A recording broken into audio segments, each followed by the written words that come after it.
Bonjour et bienvenue sur Les Anges en parlent. Mon invité de ce jour est Dominique Bodino. Il recense les victimes d'effets indésirables et les décès, ensuite des injections anti-Covid-19. Pour ce faire, il a créé une carte de France où sont notés par département et ville le nom de ces victimes. Bonjour Dominique.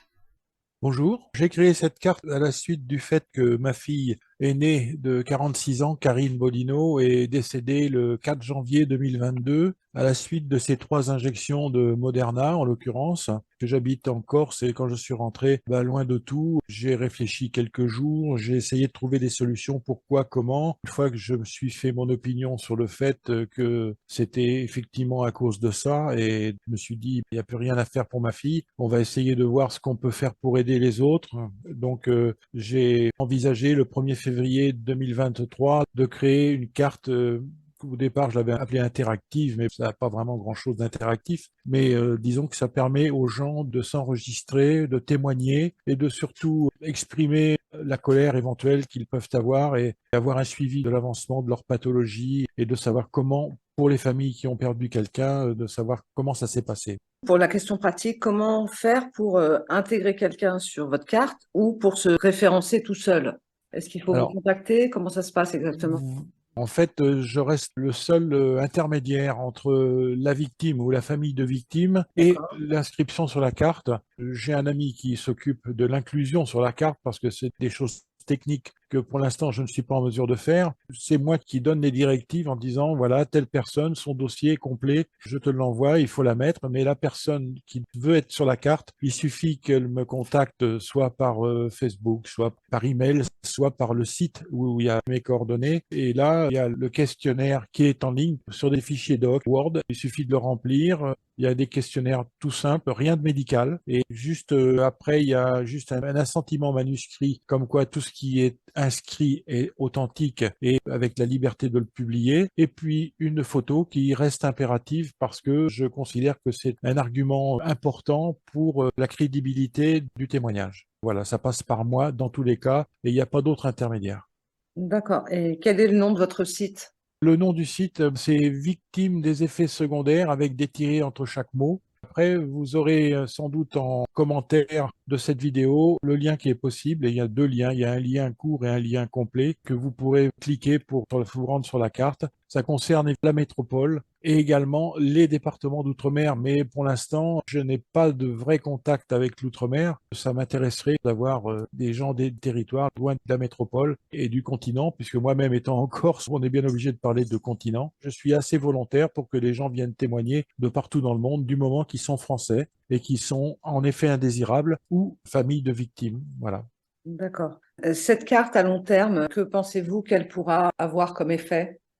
Je ne peux pas vraiment savoir ce qu'elle aura comme effet à long terme parce que le long terme risque d'être un très long terme. Ça dépendra de l'évolution de la situation mondiale et française parce que tout ça va un petit peu de pair, même si en France, c'est un petit peu décalé en négatif par rapport à la situation mondiale. Mais disons qu'à terme, ça risque de peut-être servir d'appui pour des procédures éventuelles qui seraient engagées de manière à avoir la masse de personnes qui se trouvent en effet indésirables ou la masse des personnes qui sont décédées. Et je le répète, c'est que depuis le 1er février 2023, donc cette carte va grossir au fil du temps. Et pour l'instant, on doit être à peu près à 75 ou 80 personnes qui sont inscrites. J'en ai plusieurs qui m'ont fait des demandes pour être inscrites. C'est en cours et il y en aura d'autres. Et j'espère que cette carte va se remplir de plus en plus parce que c'est pour faire poids éventuellement en même temps que les autres associations qui militent dans ce sens, dans cette direction, pour pouvoir justifier que c'est pas des anomalies, que c'est pas vraiment des cas exceptionnels et que c'est arrivé plein de fois et qu'il y a malgré tout peu de gens qui témoignent, ce qui laisse penser qu'il y a énormément de gens qui sont atteints. À terme, ça permet de faire des statistiques qui pourront avoir du poids au niveau gouvernemental et sur des décisions qui auraient à Je prendre au l'espère, niveau logement. je l'espère au niveau judiciaire qu'on puisse dire, voilà, j'ai tant de personnes qui sont inscrites pour ça, c'est ça le but, hein. Il y a Verity France qui fait ça aussi, mais eux ne sont pas départementalisés comme moi. C'est-à-dire que moi, sur la Oui. carte, vous êtes inscrit sur un département avec une commune même, c'est indiqué. Ça permet aux victimes qui sont en effet indésirables de pouvoir se rapprocher de quelqu'un dans la douleur La comme même elle, même si c'est pas situation. la même pathologie. Pour elles, c'est intéressant de savoir qu'ils sont pas seuls dans leur petit coin. Je me permets de souligner l'importance de cette carte de France pour les victimes, notamment par le fait que les gens peuvent se regrouper et discuter entre eux, mais aussi pour les statistiques qui pourraient être réalisées à partir de ça. Et en parlant de statistiques, on peut également souligner le travail de Christine Coton, qui est, elle, biostatisticienne Oui. reconnue et qui nous a transmis le fruit de son travail, de ses recherches dans le livre Tous vaccinés, tous protégés, point d'interrogation. Au niveau du travail qui a été fait par plusieurs personnes, bon, je ne peux pas toutes les citer, mais j'aimerais aussi citer le travail de Virginie Joron, eurodéputée. Je m'arrête là parce que il y a beaucoup trop de monde à remercier. Votre carte me semble vraiment indispensable et c'est la raison pour laquelle j'ai voulu absolument vous interviewer, parce qu'elle peut servir aussi comme point de départ aux gens pour se faire référencer après auprès de la pharmacovigilance, Oui. parce que beaucoup de personnes trouvent ça long, compliqué, etc. Mais peut-être que en vous contactant, elles vont prendre confiance en elles et faire peut-être le dossier avec vous. Je ne sais pas à quel niveau vous pouvez les aider. C'est un peu le but de la carte, c'est pour que les gens prennent confiance en eux, effectivement, et aient le courage de le faire, parce que c'est par l'intermédiaire de ce courage que les choses vont avancer. D'ailleurs, chaque fois qu'une personne témoigne de ce qui lui arrive ou de ce qui est arrivé à un proche, je les remercie avant tout du courage qu'elles ont eu de témoigner, de mettre une photo, d'expliquer ce qui leur est arrivé vraiment. C'est très important. Après, les pharmacovigilances, j'ai mis un guide uniquement à destination des gens qui ont perdu un proche, parce qu'on peut se trouver désemparé à remplir un document comme ça. Donc j'ai mis un guide en page d'accueil de la carte qui permet de remplir la pharmacovigilance, mais uniquement pour les personnes décédées. Après, pour les personnes en effet indésirables, il existe des plateformes sur Internet qui sont gratuites d'ailleurs et qui permettent de remplir en ligne, enfin au téléphone, j'imagine, avec des personnes qui sont sur des plateformes téléphoniques, le document de pharmacovigilance à destination des sites de pharmacovigilance qui sont prévus pour effectuer des enquêtes, à ceci près que je pense qu'il faut que les gens sachent qu'il est quand même impératif de passer de préférence par un médecin pour transférer ce dossier de pharmacovigilance, parce qu'autrement, il n'est pas forcément pris en compte sérieusement. Voilà, je pense que ces gens-là ont des ordres aussi pour ne pas prendre en compte forcément tout, parce que ça n'arrange pas certaines personnes. J'ai aussi entendu dire que les médecins rechignent un peu à Tiens. envoyer les dossiers parce que c'est très long à faire. Alors qu'ils ont l'obligation légale de le faire. Oui, bien sûr, et même en cas de suspicion, c'est même pas en cas Tout de à fait, problème avéré, c'est tout à à fait. partir du moment où il y a suspicion. Donc on est bien loin du compte.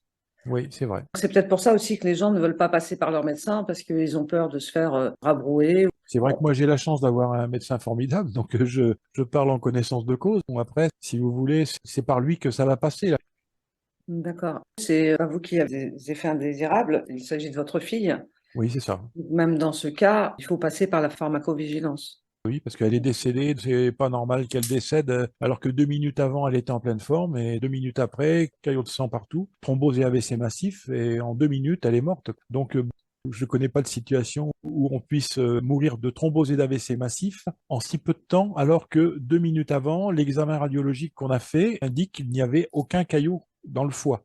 C'était Elle un sortait de examen l'hôpital. sortez de l'hôpital d'un échodoppler du foie. L'échodoppler du foie est négatif, hein. D'ailleurs, sur mon blog, c'est répertorié qu'il n'y a rien du tout. Et donc, 2 minutes après, elle est morte, avec des caillots partout. Elle avait une jambe qui avait commencé à blanchir très rapidement aussi.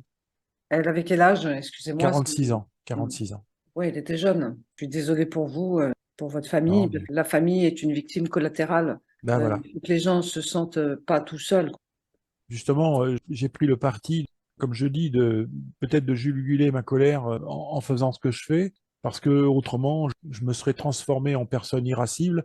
Si j'avais gardé cette colère en moi, ça n'aurait pas été bon du tout, du tout, du tout. Donc, c'est aussi bien que je m'occupe des victimes comme ça, et ça m'a permis en plus de rencontrer plein de belles personnes en France, des collectifs qui militent et qui se servent également des panneaux, qu'on n'en a pas parlé, mais sur mon site, je fabrique les panneaux à afficher pour les victimes de décédés et faits secondaires des gens ou des familles qui me le demandent, ou tout du moins qui me disent oui quand je leur demande.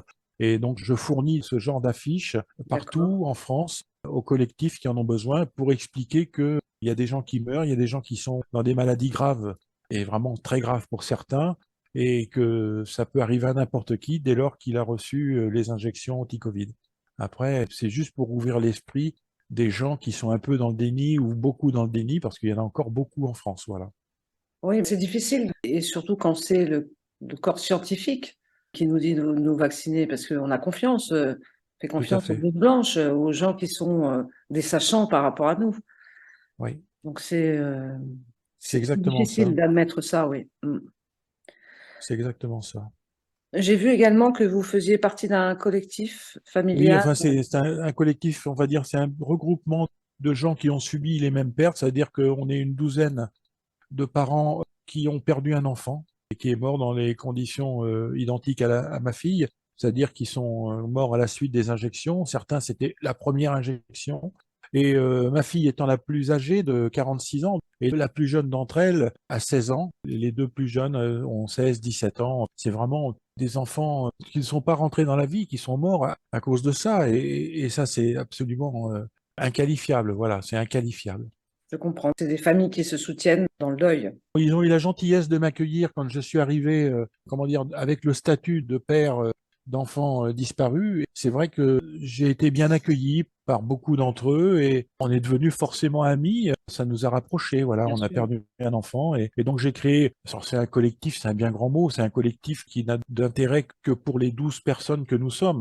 Il y en aura sans doute d'autres hein, à venir. Dès lors qu'il y a quelqu'un qui va avoir un enfant qui est décédé et qu'il veut absolument témoigner pour son enfant, la dernière personne qui est arrivée sur ce collectif, elle est là depuis, on va dire, un mois et demi à peu près. C'est particulier aussi, c'est parce que c'est sa fille de 21 ans, il me semble, qui, elle, est morte d'une thrombose carotidienne un an après l'injection. Donc c'est bien la preuve que les gens doivent se méfier, que s'ils vont bien après les injections, c'est pas pour autant qu'ils ne vont pas avoir d'effets indésirables, voire gravissimes. Il faut vraiment arrêter de penser Mais que on est sauvé parce qu'on n'a rien. est-ce que la relation a été faite entre le vaccin et le décès de cette jeune fille?